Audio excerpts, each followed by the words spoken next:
Hello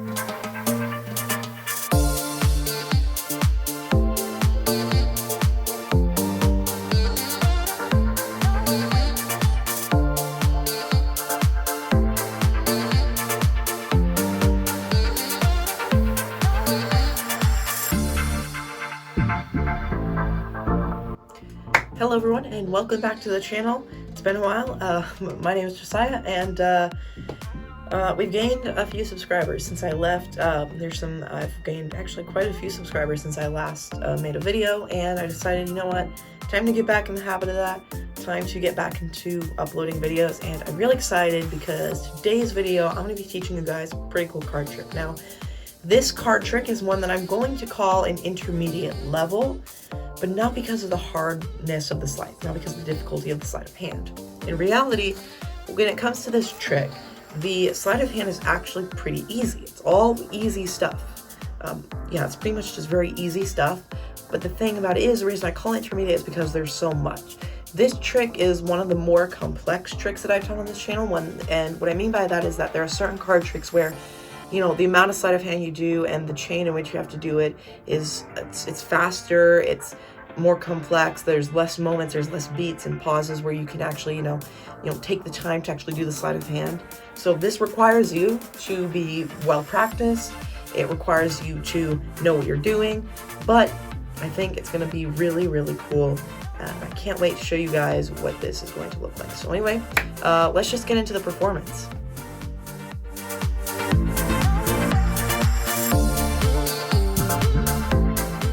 Alright, I'm going to tell you guys a little bit about cards in the deck, and specifically I wanted to focus on some cards that don't get much attention.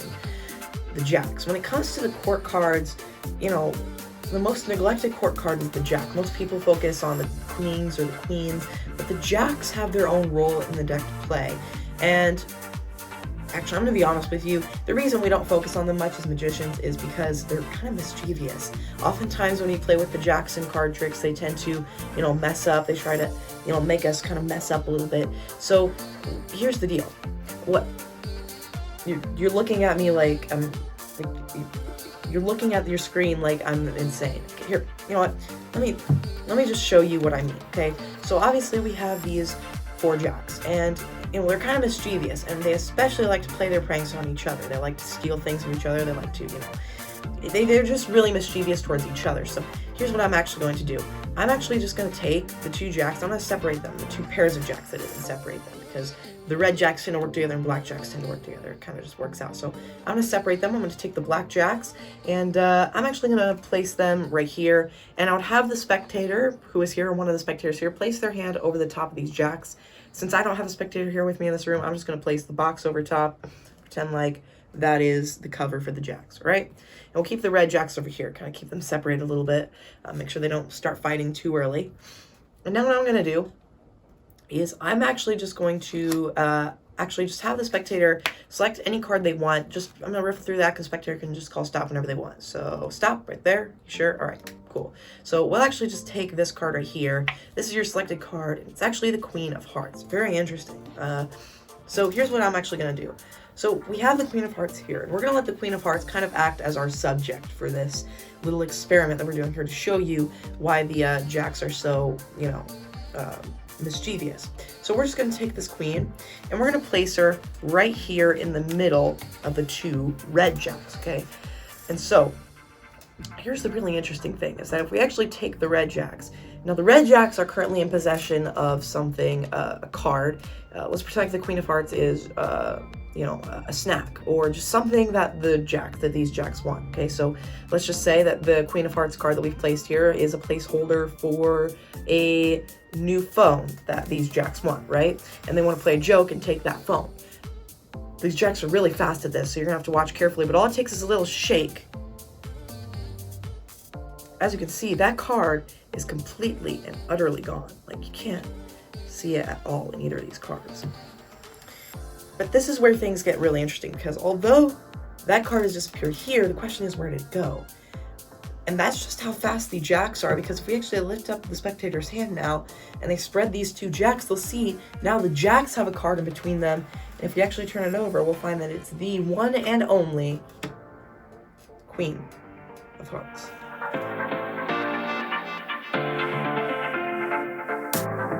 Hey guys, I decided, I know the video structured a little differently today. Let me know in the comments if you like this structure better than my previous structure.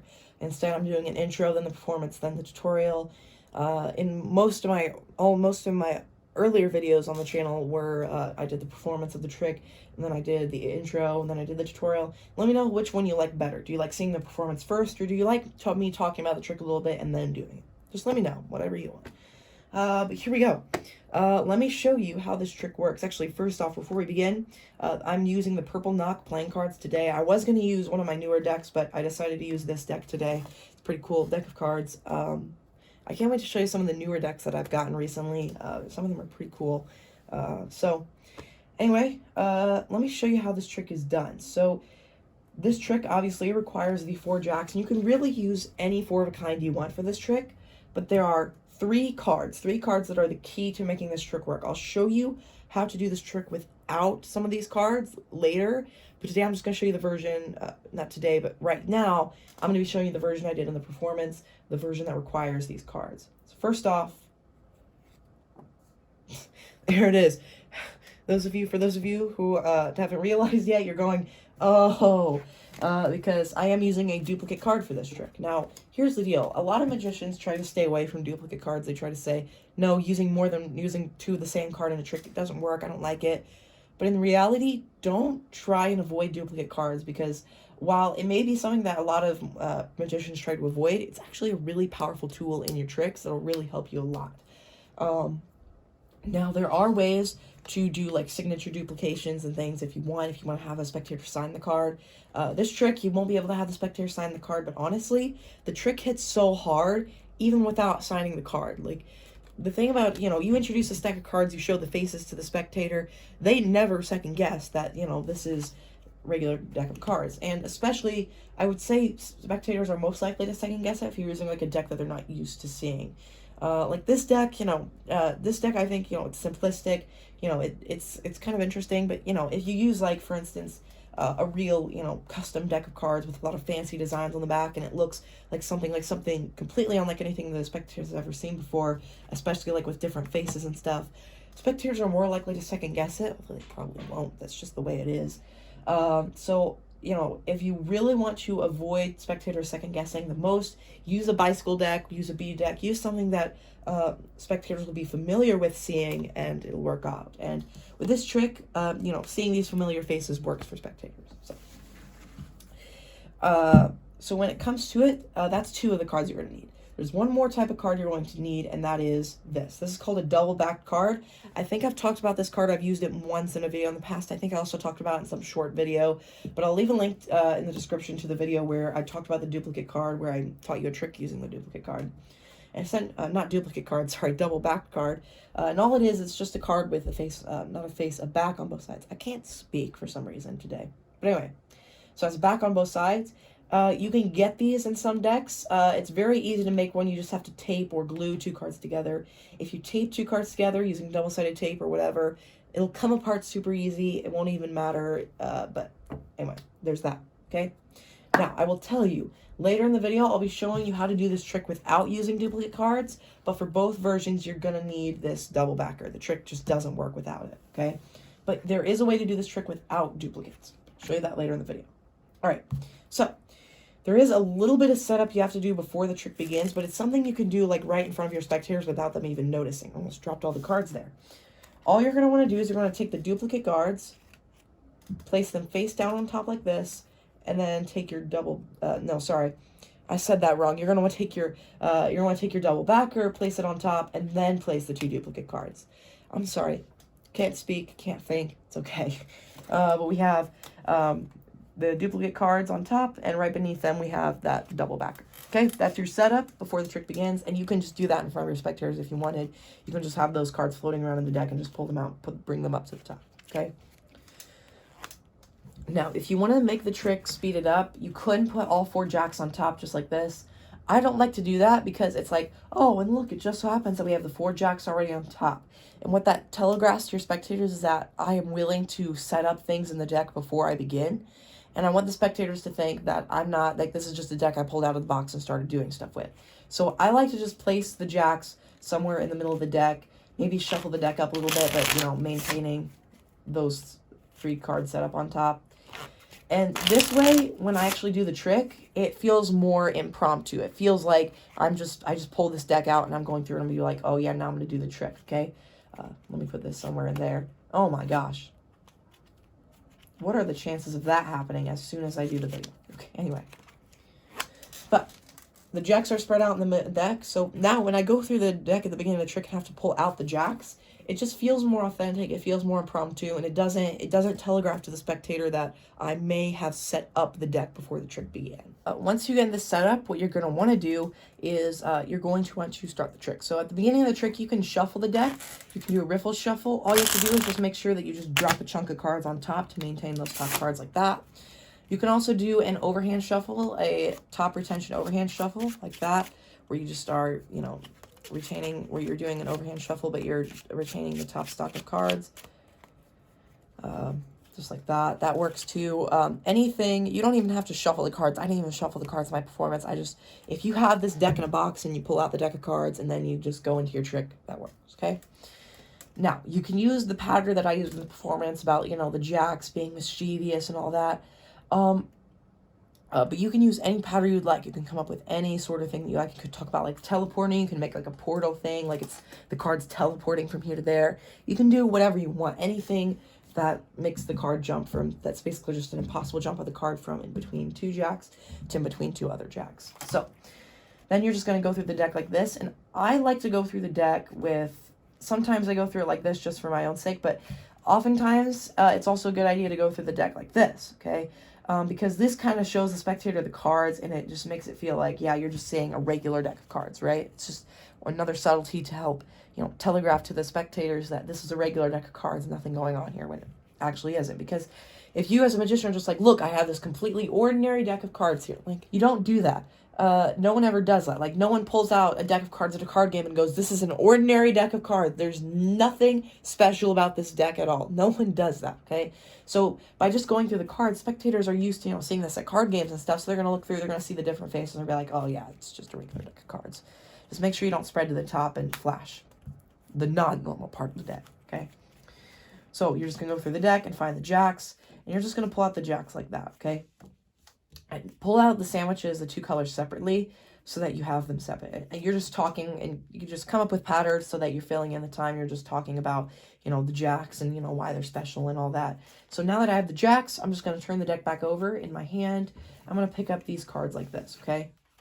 Now, this is very important, because if you set the deck down, square up the jacks, and then pick up the deck to do the next part, it's kind of weird, because you want to make this feel natural. You don't want it to feel forced. So if you keep the deck in your hand as you're picking up the jacks and squaring them up, it makes this next part, what you have to do for the sleight of hand, feel natural. Okay, so this is where the sleight of hand begins. Because all you're going to do is you're going to get a break underneath the top card. And you can do this just by pushing over the top card and pulling it back and just getting a break like that. You can just riffle up if you want. I recommend just pushing it over and getting a break like that coming here. Okay, because what you're going to do, you're going to be talking, and then you're going to want to find an excuse to square up the jacks here. And so for me, I do that in a moment where I just kind of look up at my spectators. I square this up, I look at my spectators, I'm like, you're looking at me like I'm crazy. And I'm looking up at my spectators, okay? So I'm not looking at the deck. I'm looking at them, which draws the attention away from the deck. I'm looking them in their eyes, especially. That's one important thing. If you don't look them in their eyes, it's not as useful for drawing their attention away from what's going on, you know, down here with the deck of cards. Yeah. So you look up at them, and you say, you look at me like I'm crazy. So what you've done in squaring this up is now you have a break beneath 5 cards, the 4 face-up jacks, and the first top face-down card, which should be one of your duplicates. So all you're going to do is you're just going to pick up the top cards like this. You're going to set the deck down right here. So now what you've done is you've picked up from the break, okay? So you're not picking up just the 4 jacks. You're actually picking up the 4 jacks plus an extra card. They think you've just picked up the 4 jacks. So all you're going to do is you're just going to spread out the jacks like this. You can see all 4. You're just going to spread them out one by one. And all you're going to do is you're just going to hold these 2 cards here on bottom as a double, the face down duplicate card and the bottom jack, okay? So all you're going to do is just show the cards like this, spread out and show. As you can see, I have two pairs of jacks here, okay? Black jacks and the red jacks. You can talk about, you know, them being mischievous or whatever pattern you like. At one point, however, you're going to want to set the pair of jacks that has no card in between them over here, and you're going to come over here and just switch the places of these two. Now, there are a few ways you can do this. You can just set these two jacks here and then come here like that, or you can just switch the places like this if you want. But either way, once you finish, you're going to end up with this position here. You have the face-up jack, and in between you have one of your duplicate cards. But it only looks like you're holding the two jacks to them. So in reality, you are like 20 steps ahead. You have already set up the ending of the trick. Like the ending has already been set up, okay? The spectator's card is in between these two cards without them even selecting it yet due to the way you're using the duplicate. Everything's been set up already for the ending, okay? The rest of the sleight of hand is just keeping up, okay? So you just square up these cards, you set them here. Don't flash like I just did. Don't flash that card. You set it down here. And then all you're going to want to do is have the spectator place their hand over the top of it. I'm just going to place the box over. We're good, okay? Leave this jack here. So now you're going to pick up the deck, put it back in your hand. So now here's your position. You have these one pair of jacks over here, the other pair of jacks with the cards sandwiched in between it underneath the spectator's hand. Now you can have a spectator place their hand over this. I don't recommend it because you have to have an excuse to pick these jacks up, okay? So if these jacks aren't covered, then you have an excuse to just go and pick these up as you please, right? So on top of the deck, you should have the next duplicate, the next queen of hearts in this case, and then your double backer. So all you're going to do is you're just going to cut these into the deck or whatever you want. You're just going to force this queen of hearts, but you want to force it while maintaining this top stock. So you can do, so you don't want to do something like the underspread force where you're forcing like that because that won't maintain the position that you want at all, okay? What you're going to want to do instead is maybe a riffle force, like what I did in the performance, where I just riffle through wherever they call stop. I'm just picking up at the break no matter what. I've taught that on the channel before. I think I might have, I don't know if I've taught it on the channel before. Maybe I haven't. I don't know. I'm sure I have, but that's just that force. You can also use a dribble force where you're just going to do the same thing, except for you just dribble and whatever they call stop, you just drop the rest of the cards, show this card. Either way, you just force this stock of cards somehow, you move it back to the top, and you're going to flip over the top card to show their queen of hearts. You're not going to hand this to them and have them memorize it. You're just going to flip it over and show them the queen of hearts, okay? So if you've done this correctly, you should have the queen of hearts, and you should still have the double backer here, okay? So you're just going to show them, hey, queen of hearts, and flip it over on top of the deck. Again, just to make everything smooth, make sure you keep the deck of cards in your hand. Don't set it down when you're showing their selected card. Keep the deck of cards in your hand. That way everything's natural. So you're showing this. You're going to now get a break underneath the double backer, okay? The top card, the double backer. And you can do that the same way as you did with before, okay? So you get a break underneath that card. You set it here. You're going to talk to them for a second, blah, blah, blah. And then you're going to do a double lift, okay? And the thing about doing a double lift with a double backer is it looks like you're just flipping over their card. Because the thing about a double backer is it doesn't matter which way you flip it. It always looks like the card is face down. So if you just take their card, and so if you take these two cards, do a double lift and flip it, it looks like you just flipped over their card. But what you actually did was flip over the top two cards. Obviously, you flipped over a double backer, so it looks like you flipped over their card, but in reality, you now have the double backer on top, and then you have it beneath it, you have their queen of hearts, right? So now what you're going to do, you're going to take this card, you can set down the deck now, and you're going to place, you have to actually set down the deck, and you're going to place that card in between it. Now make sure you don't flash the bottom of this card to them. They think this is still the queen of hearts. They have no reason to believe this isn't the queen of hearts. You're going to show it like this. Then you're going to place the jacks into this position here. Now, this is the sleight of hand that I haven't showed on the channel yet, the type of sleight of hand I haven't showed yet. Because you're going to set the jacks to this position, and you're going to do a move that when you shake, it makes it look like their card disappears. It's actually still there, though. It's a very cool move. It's very simple. You're going to hold the pack and middle grip, and the way you want to set up these cards is this, okay? Now, you don't want them like this. You want to notice you want the bottom, you want the top jack, and then you want the middle card just a little of the ways away, side jog from the jack. And you want the bottom jack side jog quite a bit more, like that, okay? So you're going to hold them in middle grip, but you're going to move your pinky over here, right? And this is going to take a little bit of pinky strength. It's something you're going to have to practice because at first you're going to be like pushing the cards. It's just going to be weird, but you're going to have to get used to it. You're going to have to get used to using your pinky because what you're going to do is you're going to use your pinky to just push. You just push with your pinky, and what that does is it pushes this jack to cover the double backed card. And if you do this, and you're going to do it very quickly, and if you do this, under the cover of shaking and just a light shake, the blur makes it appear as if it's just disappearing, okay? So you're doing this under the cover of shaking, similar to like if you were to do like a shake change, right? So like just something like that. That's a shake change. I've talked about that on the channel before, I think. I don't know. I'm pretty sure I have. I seem to remember doing something about it, maybe. But all you're going to do is you're just under the cover of shaking. And one of the biggest mistakes I see people do when they're using the cover of shaking is they do like 1, 2, 3. Okay, don't do it. Don't say 1, 2, 3. Don't do a big jerky motion like this, because that telegraphs to the audience when the sleight of hand happens. When you do this, when you're shaking, you want to do just a very light shake like this. Okay, I think, and I used to make this mistake too, but what you want to do is just do a light shake, because you really don't need that much shake. Okay, and so all you're gonna do is just under the cover shaking, you do that, you just push with your pinky, and it makes it appear that that card has disappeared. Now it looks to the spectator like that card has disappeared. Now, there are a few things you can do to display the cards here. You can do what's called, I forget the name of it, but it's where you can, it's the way to turn over a double card like this, but keep it squared up. For me, I showed you in the performance, what I pretty much just did was just show the back of the cards. And this is really cool, because you used a double backer, you can once again show the backs of the cards, and everything is so fair. Okay, because this kind of gets magicians, is this where it's showing the backs. Because magicians don't think about maybe using a double backer. They try to, when a magician sees a trick like this, they often think, yeah, they're not using a double backer, they're not using gimmicks or anything, but you actually are. So you're just showing the backs of the cards like this. You show the backs of the cards, turn it back over, and all you're going to do is you're going to make sure you drop the double on the deck first, and then drop this card, okay? So all you have to do is you just drop the cards like this, you square it up, and here's what's really cool. Again, you used a double backer, so you can literally now just do a ribbon spread and show everything so cleanly, okay? 2 jacks, completely fair. You have a double and a double backer here still, but that's it, because now everything's so clean, everything's fair. It's game over at this point. This is the game over moment, because once you've accomplished that last bit of sleight of hand, once you drop those jacks, it's game over. The ending is set up. Everything's been ditched. There's no evidence. Well, there is evidence, but no one's going to think to examine the deck. And now all you have to do is have the spectator lift their hand, spread out these jacks. They see the one card in the middle of it, and you can just milk this moment. This is something that magicians say a lot, milking it. And what that means is it's just a magician's term for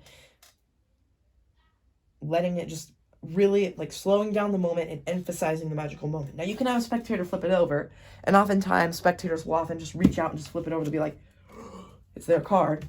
But if you really come over here as a magician, you take it and you slowly come here and just turn it away from the spectators, and you turn it over, and you can just lean back. You can lean back, and the spectators will just freak out at this point. This is the freak out moment. This is the reaction moment, because everything's done. For all the spectators knew, it's a lot of complicated sleight of hand from your point of view, but from the spectator's point of view, what just happened was that, you set the jacks down separately. They selected a card. You placed their card in between 2 of the jacks, and then it teleported in between 2 of the other jacks. That's what the spectators think happened.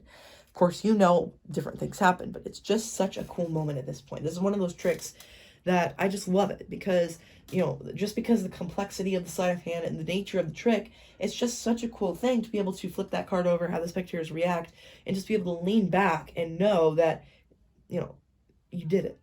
Okay, it's just a cool trick. I just love it. I love this trick, and I'm really glad to have been shared it with you. Now, you might be asking, what if they examine the deck? I've performed this multiple times. I've never had anyone try to examine the deck, because the deck wasn't really part of it. The focus, if you did this correctly, the focus was on the jacks and on the queen. Now, if you had said this is an ordinary deck at the beginning, now the deck becomes part of it, because the deck of cards was not part of the trick. The deck of cards was just kind of a side thing. Like, the spectators don't really care about that. It's just a deck of cards. The jacks, then the queen. These 5 cards here, the queen and then 4 jacks, that's where the trick is at. If anything, they're going to be looking at these cards. They're going to want to examine this, okay? And I don't have people want to examine it anyway. And so from here, as they're freaking out, you can just gather up the deck. You can take the jacks, flip them over, take the queen, set it here, and go into your next trick, okay? And, as you go into your next trick, you can control the double backers and the duplicate and palm it out and stuff, but that's it. That is the trick. Wait, but there's one more thing that we forgot to mention. The version that doesn't require duplicates. As I mentioned, there's a version you can do that doesn't require duplicates. And this is the way that version works. So the way that version works is, I'm just going to take the jacks out here. Instead of using a duplicate, so I'm just going to get rid of one of these queens. You're still going to need a double backer, but I completely missed that. But instead of using another queen of hearts, a duplicate queen of hearts, you're going to grab the queen of diamonds. Now, here's the interesting thing. This is going to require the handling of the trick to be different, because I'm not going to run through the full handling of the trick, because you're just going to set up the deck as normal. You're going to place these two queens here on top, double backer here, or you can really use any two cards as long as they're the same like color, like this, and same value. And you're going to run through the trick. The trick's handling is the exact same, but at the moment when you're forcing the spectator's card, these are close enough to be considered duplicates. So when you force the card and you show the card, you're just going to show it for a brief second. You're going to say, here's the card, get your break, and turn the cards over, right? You're not going to want to spend in that moment of the trick too much. You're just, you're going to want it, because if the spectator just sees this red for a brief moment, you're going to say, and you don't say queen of hearts, you don't say queen of diamonds, just say red queen. Because if you take the time to milk the moment, the spectator's just going to forget that it was the queen of hearts. They're going to think, okay, it was a red queen. So that when you flip it over and they see a red queen, they're like, oh, wow, that actually worked. Okay? That's a very simple explanation of how that handling works.